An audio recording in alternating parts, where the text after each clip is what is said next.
Hello everyone, it's Dylan from Yugioh Everything, and welcome back to another video regarding Season 2 of Yugioh VRains. So we have gotten clearer images. I did a video, I believe it was on Saturday, of the new characters and a little bit new plot information that we got regarding Season 2. We have gotten another character revealed for Season 2, along with messages from the voice actors, but a little brief information summary about these characters, and it's definitely hyped up a lot of fans, a lot of clearer images, especially Homura Takura and Soulburner, his VR form, that people are going crazy over this guy. They love his design. I honestly love his design as well. He looks like he's going to be someone who is going to be an incredible character, and he's being voiced by the one and only Yuki Kaji, who again voices Eren from Attack on Titan, Todoroki from My Hero Academia, and so many others, a very popular voice actor. So someone who is definitely going to be a very, very important character. We are going to go over all the new details we have gotten. I will link it down below in case you want to check it out for yourself. And yeah, let's begin. So I cannot wait to talk to you guys about all your speculations, all your theories regarding this down below in the comment section. So, Yugioh VRains, new character and cast, big introduction. The animated series Yugioh VRains, which airs on TV Tokyo every Wednesday at 6:25, will begin its new chapter in April. So we'll be introducing the new characters, and we'll be delivering messages from the cast voicing the new characters. So first up, Homura Takura and his VR form, Soulburner. I love this guy's eyes, Soulburner, his VR form, his eyes, and not too often do we see a Yu-Gi-Oh character with glasses. I know we did have it with Akaba Reiji, but a majority of characters do not have glasses. I believe this is the first character in Yugioh VRains, the first really important character, seemingly really important character, that will have glasses, and as myself, I have glasses, and I think a good amount of people have glasses, so I feel like it adds to the aesthetic. And he's someone who I read somewhere, not in this, but I read somewhere that he's like a bookworm behind closed doors, like in school, but in Link VRains, he's considered a very cool person. It doesn't say it here. I forget where I read that.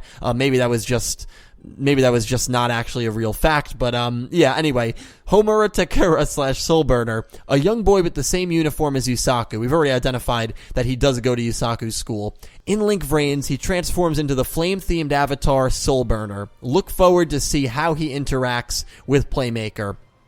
And here's the message from Yuki Kaji. When I was in elementary school, the boys there were into the Yu-Gi-Oh card game, so I feel honored being given the chance to voice the new character, Homura Takura.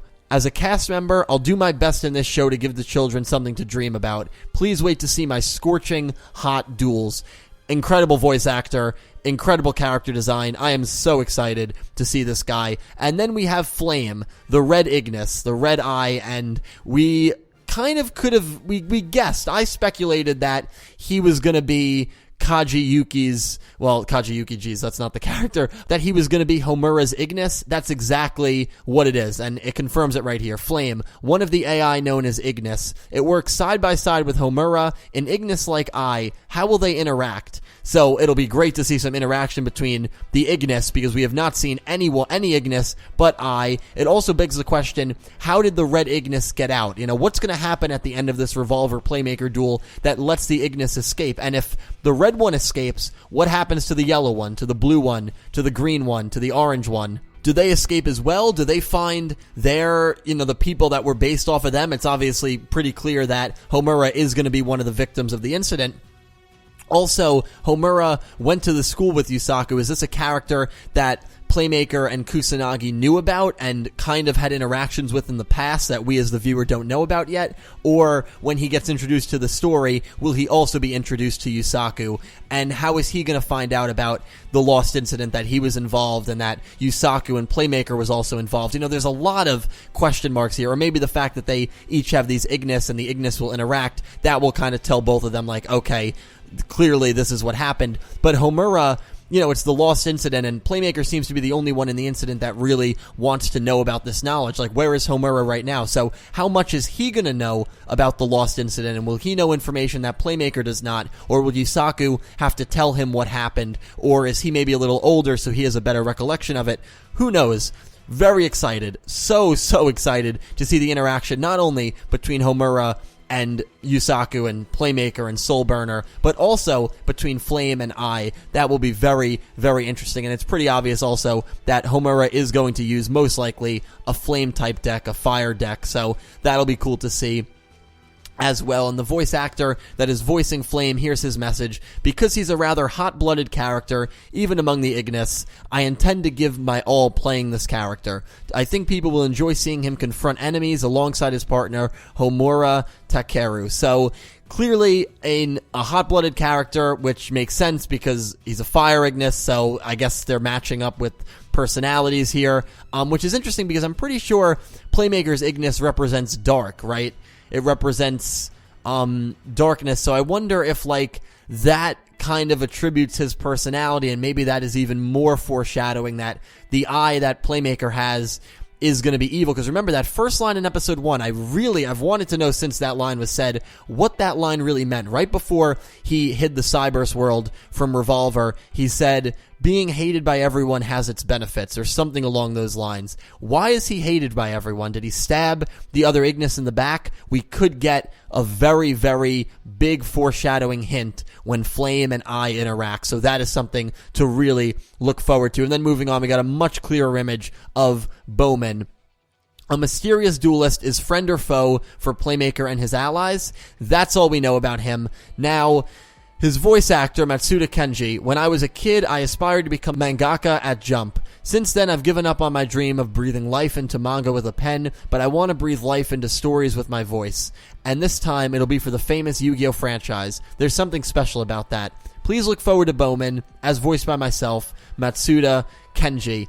Now, the new character that we got introduced to, a few people have told me that this is a girl. This is a boy character. It's being voiced by a girl, but it is a boy character. It's the same person who voiced Panta in Yu-Gi-Oh! Zexal. It is being voiced by a female. Most females do voice children in anime, so this character is a boy. Just want to reiterate that. A lot of people thought this was a girl, is a boy. Haru/Hall. So I guess they don't know the name of this character yet, because sometimes there's multiple ways to interpret kanji or Japanese text, and we are probably not going to know the name of this character until he debuts. A mysterious boy who works with Bowman towards a certain goal. Is it possible he holds the key to the new storyline? I will answer that question. Yes, it is. It is absolutely possible. This new group, before these summaries even came out, when this design came out, I noticed the diamond-shaped crest on right below his neck. It was almost the same diamond-shaped crest that Bowman has along his chest. This will be a tribe, a group, a cult. Who really knows? But this is going to be, I think, the next maybe villainous group, or the next maybe gray area group, kind of similar to the Knights of Hanoi. Where they fit in, why they're here, we really don't know. Will this group bring fusion, synchros, XZ summoning? Who really knows? Are they from the future? Are they time travelers? Overplayed trope. Who really knows? But they're clearly going to be working together to achieve a goal, and they're the key to the next storyline. Do I think they're going to be the antagonists? I don't want to say. I'm leaning yes, and this is a big reason why I'm leaning yes. I know you look at the kid, I know you look at Haru or Hal, and you say, oh, he looks so innocent, he looks like he's going to be such a nice guy. Here's what voice actor Shirashi Ryoku, I apologize if I butchered that, had to say about Haru. Although he has extremely adorable expressions, he has all sorts of feelings. ... exclamation mark. I'm looking forward to the post-recording. Everyone, please look forward to Hall's appearance. So she actually refers to him as Hall. That could very well be his name, Hall, Hal, maybe not Haru, but we will just have to wait and see until he's actually referred to as one of these in the show. So that, again, all these characters are coming in April. These characters literally right around the corner, probably within 5 episodes, definitely within 7 or 8 episodes. They will all be introduced into the show. So what does this mean? This kid, you imagine that he probably was not involved in the Lost Incident at all, so we're going to maybe move away from the Lost Incident a little bit. What the next villain group is going to bring, who really knows? They can go anywhere with this show. In Yu-Gi-Oh! Zexal, we had no idea what the Baryons were going to be. In Yu-Gi-Oh! 5Ds, we didn't know anything about Zone and Aporia and all those characters. We kind of knew about Iliaster, but then Iliaster changed from, again, the cult group to the Time Travelers. And in GX, Darkness was kind of hinted at, but Yubel came out of nowhere in Season 3. Right? I don't think there were any hints about Yubel in Season 3. So they do, and Season 4 with the Seal of Orichalcos, I know that was filler in Duel Monsters, but they literally can create anything they want, and it's kind of trivial to guess. Of course, I love to guess, I love to speculate, and I'll love to hear all your theories and speculation down below, but the fact that the voice actor says he has extremely adorable expressions, although he has extremely adorable expressions, he has all sorts of feelings, implying that he's going to be maybe a little more vicious, a little more evil, a little more maniacal than meets the eye. You know, don't judge a book by its cover. And the fact that he's working with Bowman doesn't look like the friendliest of people. Now, what the diamond represents, obviously that's going to be some sort of symbol of this cult, of this group, whatever it is. Very excited to see what lies in store. We also got a quote-unquote cast list. A quote-unquote cast list regarding Season 2 of Yu-Gi-Oh! VRains. Now, keep in mind, on the Season 1 cast list of Yu-Gi-Oh! VRains, Spectre was not on that cast list, and obviously he had a big role down the road, so it doesn't predict everything that's going to happen in Season 2, but here is the cast list, and this very well could be by order of importance. Yusaku/Playmaker, Takura/Soulburner, Flame, Kusanagi, Bowman, Haru, and then Spring in question mark. So no one knows how to say this guy's name, I guess. Go, Aoi/Blue Angel, Akira, Emma, Revolver. So if this is in order of relevance, which it might not be, I know I just said it is, it might not be. Revolver on the bottom, a very kind of mysterious sign there. But the other thing that's very scary and worrisome is, will these characters end up sidelining Go and Emma and Blue Angel? Will that happen? I pray to God it won't happen. I still think that there are not that many characters where it's oversaturated right now. I still think that they're going to be able to work well in this environment together where they can play off each other, as long as, again, it's not as Playmaker-centric as the first 45 episodes have been. Let Aoi/Blue Angel get a big win. Let Go get a big win. Give him some deposition. Let them have a full episode or 2 or 3 or 4 to themselves. Will they do that? I don't really know. Homura, Takura goes to the school that Yusaku goes to. That means he's also a classmate of Aoi. Let all three of them interact. Don't just make it a bromance between Yusaku and Takura. Of course, it's fair to be nervous about that, but we're just going to have to wait and see. Definitely a fair concern. So anyway, I'm going to cut myself off there, and again, I will link this down below in case you do want to read all about it. We have episode 44 coming out tomorrow as we are approaching opening 2, ending 3, and all these new characters, and the end of this arc. Definitely a lot to be hyped about. So let me know all your thoughts down below. I really hope you enjoyed the video. I will talk to you in the comment section, and I hope you have an amazing day.